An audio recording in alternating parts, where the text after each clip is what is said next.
जब हम भारत की बात करते हैं तो अक्सर इसके विशाल मैदानों या ऊंचे पहाड़ों का जिक्र होता है। पर सोचिए, भारत की एक और पहचान है, और वो है इसकी करीब 7,500 किलोमीटर लंबी तट रेखा। अब ये सिर्फ नक्शे पर खींची एक लाइन तो है नहीं, ये तो करोड़ों लोगों के लिए रोजी रोटी का जरिया है, और साथ ही ये घर है इतने नाजुक इकोसिस्टम्स का जिनकी हम कल्पना भी नहीं कर सकते। तो सबसे बड़ा सवाल ये उठता है कि एक तरफ डेवलपमेंट की जरूरत है और दूसरी तरफ इन बेशकीमती जगहों को बचाने की जिम्मेदारी, तो ये बैलेंस आखिर कैसे बनाया जाए। इसी मुश्किल सवाल का जवाब खोजने की एक कोशिश है भारत का तटीय सुरक्षा कवच, जिसे हम कोस्टल रेगुलेशन जोन या सीआरजी के नाम से जानते हैं। तो आज चलिए इसी कवच की एक एक परत को खोलकर देखते हैं। इस पूरे फ्रेमवर्क को अच्छी तरह समझने के लिए हम अपनी आज की चर्चा को 3 आसान हिस्सों में बांटेंगे। सबसे पहले हम क्यों पर बात करेंगे, मतलब इन नियमों की आखिर जरूरत ही क्यों पड़ी, ऐसा क्या हो रहा था कि हमें एक शील्ड, एक कवच बनाना पड़ा। फिर हम क्या पर आएंगे, यानी वो 4 अलग अलग जोन्स कौन से हैं जिनमें हमारी पूरी कोस्ट लाइन को बांटा गया है और हर जोन का क्या मतलब है। और आखिर में हम देखेंगे कैसे, यानी समय के साथ इन नियमों में क्या क्या बदलाव आए और वो बदलाव क्यों जरूरी थे। तो सबसे पहला और बुनियादी सवाल, हमें इस तटीय ढाल की जरूरत ही क्यों है। देखिए, भारत की जो कोस्ट लाइन है वो सिर्फ एक खूबसूरत नजारा नहीं है, ये लाखों मछुआरों और उन पर निर्भर समुदायों के लिए एक आर्थिक जीवन रेखा है। इसके साथ साथ ये मैंग्रोव के जंगल, कोरल रीफ्स, रेत के टीले, ऐसे कितने ही नाजुक इकोसिस्टम का घर है। अब अगर डेवलपमेंट के नाम पर बिना सोचे समझे कंस्ट्रक्शन और इंडस्ट्रीज लगती रहें तो इन प्राकृतिक खजानों पर खतरा मंडराने लगता है। इसी बेलगाम विकास को रोकने के लिए एक रेगुलेटरी कवच का होना बहुत बहुत जरूरी हो जाता है। अच्छा, तो ये जो सुरक्षा कवच है ये कोई एक रात में नहीं बना, इसका एक पूरा सफर रहा है, एक विकास यात्रा रही है। इसकी शुरुआत हुई थी 1991 में, जब एनवायरमेंट प्रोटेक्शन एक्ट के तहत पहली बार सीआरजेड नोटिफिकेशन लाया गया। फिर आया साल 2011, तब तक हम सुनामी जैसी आपदा देख चुके थे और हमारी साइंटिफिक समझ भी बेहतर हो चुकी थी। तो इन सब बातों को ध्यान में रखकर नियमों को और बेहतर बनाया गया। और फिर हाल ही में 2018 में शैलेश नाइक समिति की सिफारिशों के आधार पर विकास और पर्यावरण संरक्षण के बीच एक ज्यादा सटीक बैलेंस बनाने के लिए नियमों को एक बार फिर बदला गया।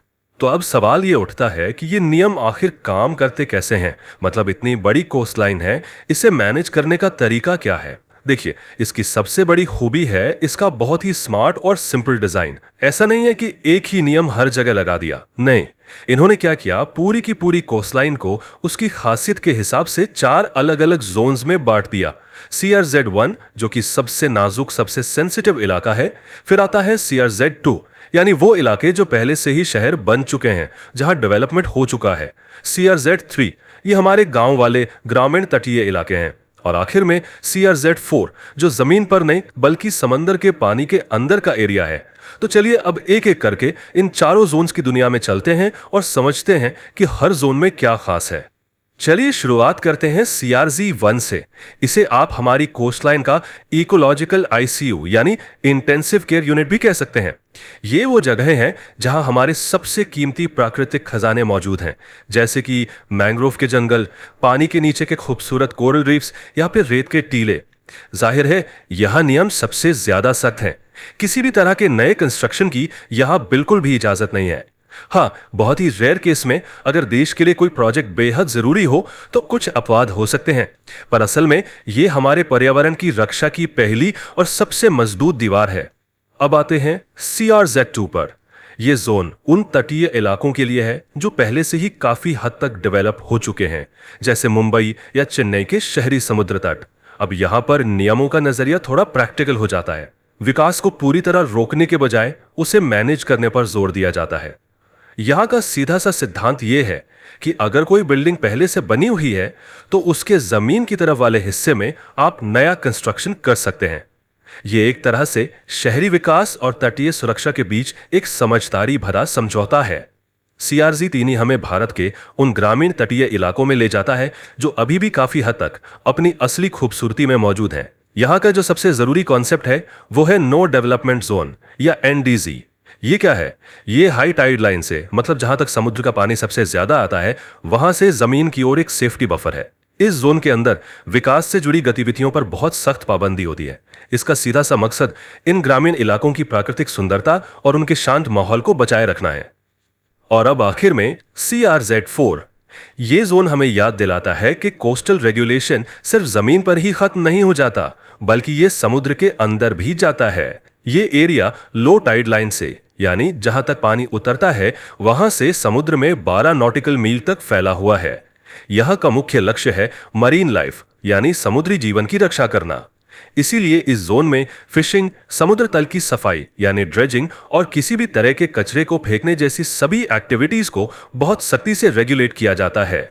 2011 के नियम लागू होने के बाद डेवलपमेंट और एनवायरनमेंट के बीच एक तीखी बहस शुरू हो गई। कई राज्य और इंडस्ट्रीज ये कहने लगी कि ये नियम बहुत ज्यादा सख्त हैं और इनसे आर्थिक तरक्की में रुकावट आ रही है। तो इसी टकराव को दूर करने और एक बीच का संतुलित रास्ता खोजने के लिए 2014 में शैलेश नायक समिति का गठन किया गया। इस समिति का काम ही यही था कि वो एक ऐसा रास्ता सुझाए जिससे पर्यावरण भी सुरक्षित रहे और जरूरी विकास भी ना रुके। और इसी समिति की सिफारिशों ने 2018 के बड़े बदलावों की नींव रखी। 2018 के जो बड़े बदलाव हुए उनमें से एक बहुत अहम बदलाव CRZ2 यानी शहरी तटीय क्षेत्रों में देखने को मिला। देखिए, पहले क्या था कि यहां इमारतों की ऊंचाई को कंट्रोल करने वाला जो फ्लोर स्पेस इंडेक्स यानी FSI होता है वो 1991 के लेवल पर फ्रीज कर दिया गया था। इससे पुराने बिल्डिंग्स का पुनर्विकास करना बहुत मुश्किल था। 2018 के संशोधन ने इस फ्रीज को हटा दिया। अब राज्य सरकारें अपने आज के टाउन प्लानिंग नियमों के हिसाब से FSI तय कर सकती हैं। इसका नतीजा ये हुआ कि तटीय शहरों में ऊपर की ओर यानी वर्टिकल ग्रोथ का रास्ता खुल गया।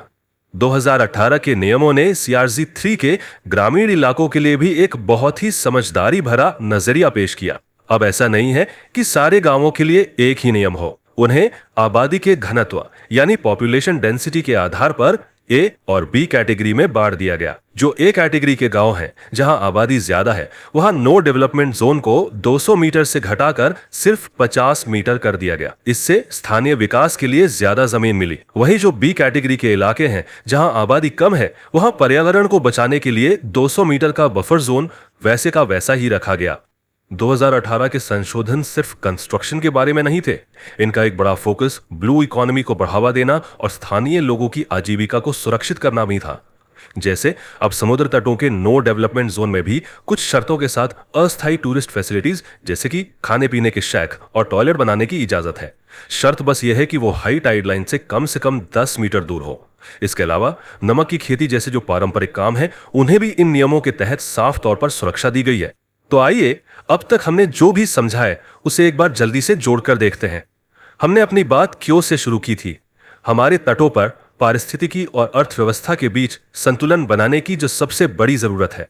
फिर हम क्या पर आए, यानी वो 4 जोन वाली वर्गीकरण प्रणाली CRZ1, 2, 3 और 4 जो इस संतुलन को बनाने का तरीका है। और आखिर में हमने कैसे को समझा, यानी 1991 से 2018 तक इन नियमों का जो सफर रहा, जिसमें FSI, डीप फ्रीज और CRZ3 का बंटवारा जैसे बड़े बदलाव देखने को मिले। ये सब समझने के बाद एक बहुत ही जरूरी सवाल मन में उठता है, क्या ये जो 4 जोन वाला फ्रेमवर्क है, ये भारत के हर तट पर एक जैसा ही लागू होता है? हमारे जो द्वीप हैं जैसे अंडमान और निकोबार या लक्षद्वीप, जो कि कहीं ज्यादा नाजुक और अनोखे इकोसिस्टम है, उनका क्या उनके लिए भी यही नियम है या कुछ अलग होना चाहिए? ये सोचने के लिए एक दिलचस्प सवाल है और शायद किसी और दिन इस पर विस्तार से बात की जाए। फिलहाल हमने ये देखा कि भारत कैसे अपनी कीमती तटरेखा को बचाने की कोशिश कर रहा है। ये वर्तमान और भविष्य के बीच संतुलन बनाने का एक लगातार चलने वाला प्रयास है।